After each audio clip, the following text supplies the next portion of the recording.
Alright, this afternoon's story is from Tatterhood and Other Tales, and is called The Search for the Magic Lake.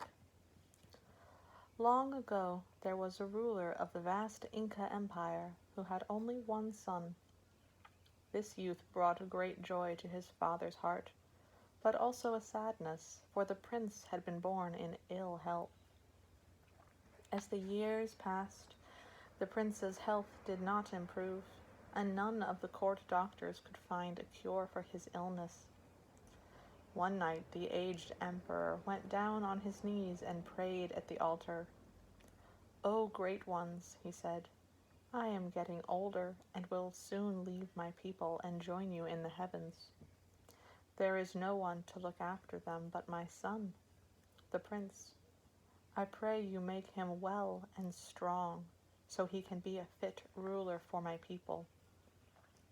Tell me how his malady can be cured." The emperor put his head in his hands and waited for an answer. Soon he heard a voice coming from the fire that burned constantly in front of the altar. "Let the prince drink water from the magic lake at the end of the world," the voice said, "and he will be well." At that moment the fire sputtered and died.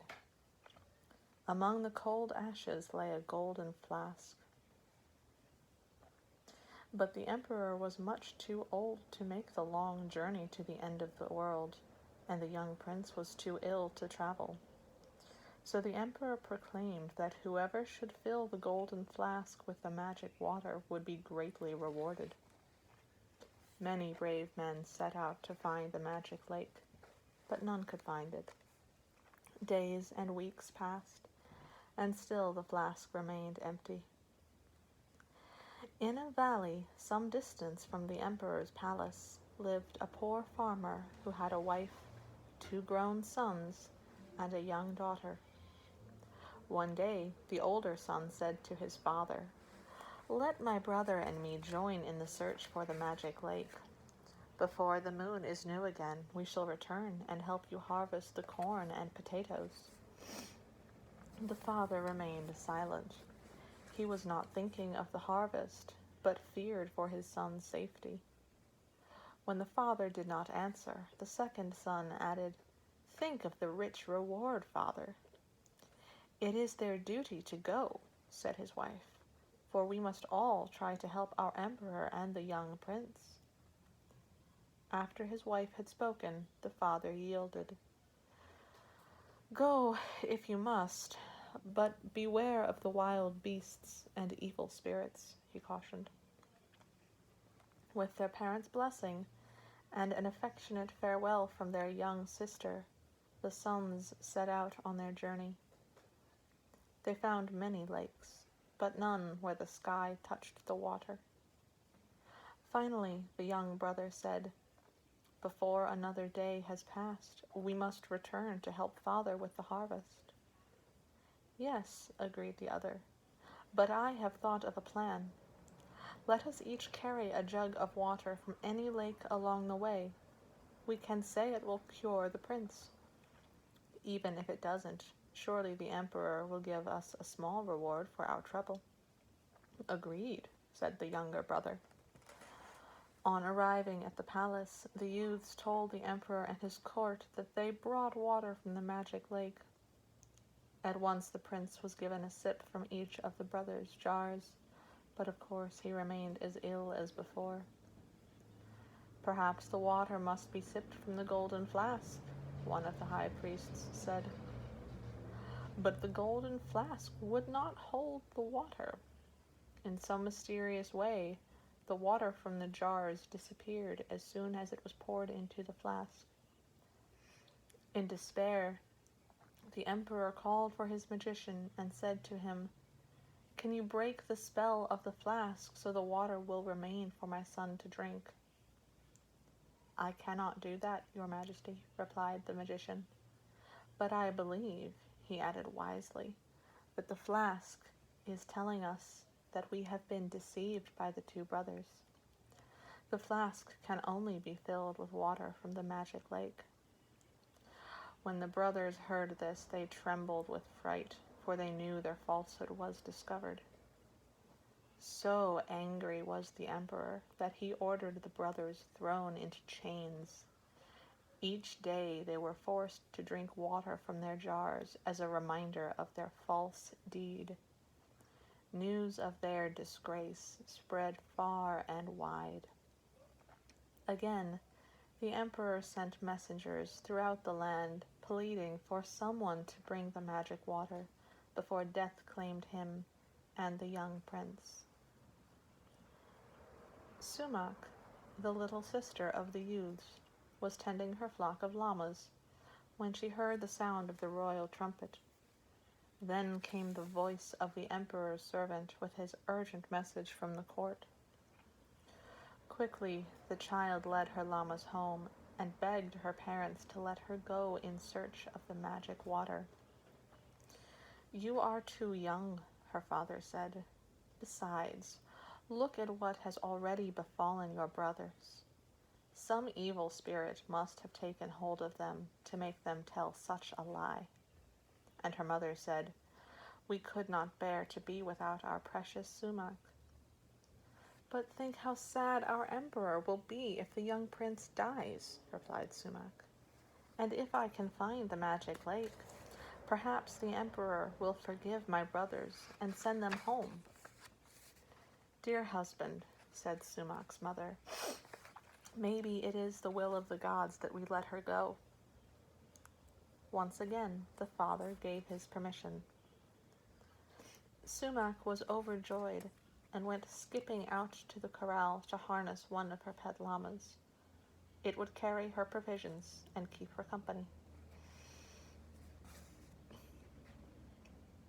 Meanwhile, her mother filled a little woven bag with food and drink for Sumac, toasted golden kernels of corn, and a little earthen jar of chicha, a beverage made from crushed corn. The three embraced each other tearfully before Sumac set out bravely on her mission, leading her pet llama along the trail. The first night, snug and warm against her llama, she slept in the shelter of a few rocks. But when she heard the hungry cry of the puma, she feared for her pet animal and bade it return safely home.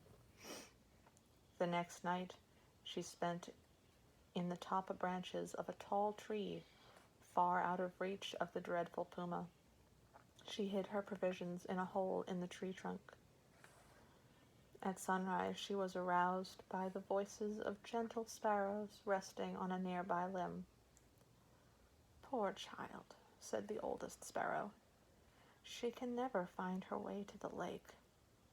"Let us help her," chorused the others. "Oh, please do," implored the child, "and forgive me for intruding in your tree." "We welcome you," chirped another sparrow, "for you are the same little girl who yesterday shared your golden corn with us." "We shall help you," continued the first sparrow, who was the leader, "for you are a good child. Each of us will give you a wing feather, and you must hold them all together in one hand as a fan. The feathers have magic powers that will carry you wherever you wish to go.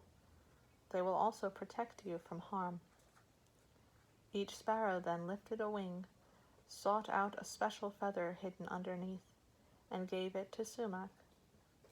She fashioned them into the shape of a little fan, taking the ribbon from her hair to bind the feathers together so that none would be lost. "I must warn you," said the oldest sparrow, "that the lake is guarded by 3 terrible creatures. But have no fear. Hold the magic fan up to your face and you will be unharmed." Sumac thanked the birds over and over again. Then, holding up the fan in her hands, she said politely, "Please, magic fan, take me to the lake at the end of the world." A soft breeze swept her out of the top branches of the tree and through the valley. Then up she was carried higher and higher into the sky until she could look down and see the great mountain peaks covered with snow. At last the wind put her down on the shore of a beautiful lake. It was, indeed, the lake at the end of the world, for, on the opposite side from where she stood, the sky came down so low it touched the water. Sumac tucked the magic fan into her waistband and ran to the edge of the water. Suddenly her face fell. She had left everything back in the forest. What could she use for carrying the precious water back to the prince? "Oh, I do wish I had remembered the jar," she said. Suddenly she heard a soft thud in the sand at her feet. She looked down and discovered a beautiful golden flask, the same one the emperor had found in the ashes. Sumac took the flask and kneeled at the water's edge. Just then a hissing voice behind her said, "Get away from my lake, or I shall wrap my long, hairy legs around your neck." Sumac turned around. There stood a giant crab, as large as a pig and as black as night. With trembling hands, the child took the magic fan from her waistband and spread it open in front of her face. As soon as the crab looked at it, he closed his eyes and fell down on the sand in a deep sleep. Once more, Sumac started to fill the flask. This time, she was startled by a fierce voice bubbling up from the water. "Get away from my lake, or I shall eat you," gurgled a giant green alligator. His long tail beat the water angrily. Sumac waited until the creature swam closer. Then she held up the fan. The alligator blinked. He drew back. Slowly, quietly, he sank to the bottom of the lake in a sound sleep.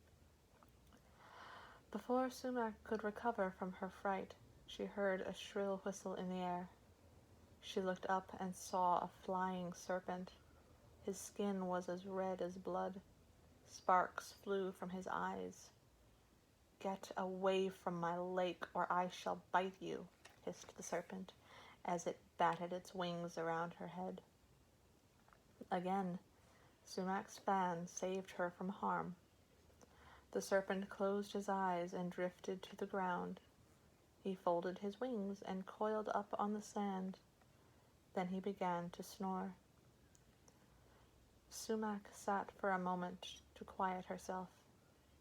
Then, realizing the danger was past, she sighed with great relief. "Now I can fill the golden flask and be on my way," she said to herself. When this was done, she held the flask tightly in one hand and clutched the fan in the other. "Please take me to the palace," she said. Hardly were the words spoken when she found herself safely in front of the palace gates. She looked at the tall guard. "I wish to see the emperor," Sumac uttered in trembling tones. "Why, little girl?" the guard asked kindly. "I bring water from the magic lake to cure the prince." The guard looked down at her in astonishment. "Come," he commanded in a voice loud and deep as thunder. In just a few moments, Sumac was led into a room full of sadness. The emperor was pacing up and down in despair. The prince lay motionless on a huge bed. His eyes were closed and his face was without color. Beside him knelt his mother, weeping. Without wasting words, Sumac went to the prince and gave him a few drops of magic water. Soon he opened his eyes. His cheeks became flushed. It was not long before he sat up in bed. He drank some more. "How strong I feel!" the prince cried joyfully. The emperor and his wife embraced Sumac. Then Sumac told them of her adventurous trip to the lake. They praised her courage. They marveled at the reappearance of the golden flask and at the powers of the magic fan. "Dear child," said the emperor, "all the riches of my empire are not enough to repay you for saving my son's life. Ask what you will, and it shall be yours." Oh, generous Emperor, said Sumac timidly, I have but 3 wishes. Name them, and they shall be yours, urged the Emperor. First, I wish my brothers to be free to return to my parents. They have learned their lesson and will never be false again. I know they were only thinking of a reward for my parents. Please forgive them. Guards, free them at once, ordered the Emperor. Secondly, I wish the magic fan returned to the forest so the sparrows may have their feathers again. This time, the Emperor had no time to speak. Before anyone in the room could utter a sound, the magic fan lifted itself up, spread itself wide open, and floated out the window toward the woods. Everyone watched in amazement. When the fan was out of sight, they applauded. What is your last wish, dear Sumac? Asked the Queen Mother.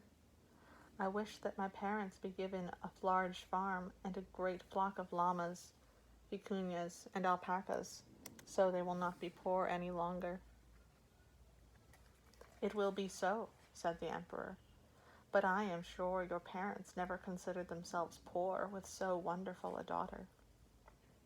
Won't you stay with us in the palace? Ventured the prince. Yes, stay with us, urged his mother and father.